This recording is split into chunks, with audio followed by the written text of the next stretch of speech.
I have been doing this for, the first interview I did was in January of 1972 for this film called Bondsville at Hampshire College. So I have been doing interviews for 35.5 years at this moment, and I still feel like a student. I have delegated a lot now. Lynn Novick and to a lesser extent Dayton Duncan, co-producers on various films, have now stepped in and done a lot of the interviews. Lynn did the lion's share of the interviews for our series on the Second World War.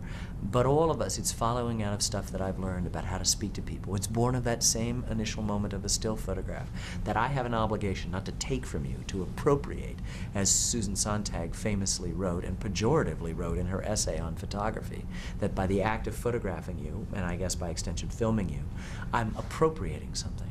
It doesn't have to be that one-sided. There can be an exchange. And so at the heart of an interview is my willingness to listen and not just come with a set of questions, but with the willingness to follow the flow of that and to see that the twitch in a cheek or the tremble in a chin or a hand might suggest that that's an area to explore or even to move away. And so there's no such thing as a bad interview. If it's a bad interview, it's all my fault. If it's good, it's because we picked the right person and they were wonderful. And to me, at the heart of it is listening, of patience, and not having it be, I need you to fill in this spot in this script, but rather, what can I give you in return? I mean, we're not in a confrontational, it's not Mike Wallace, I've got your tax returns for the last 10 years.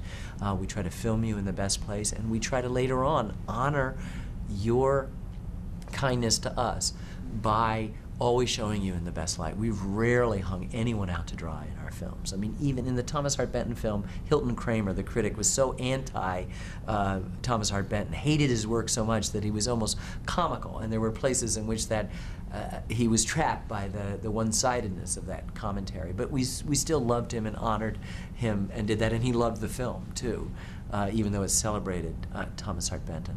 So we've never been a kind of got you sense of it. It's been really wishing to pursue an emotional archaeology of what this means at another level.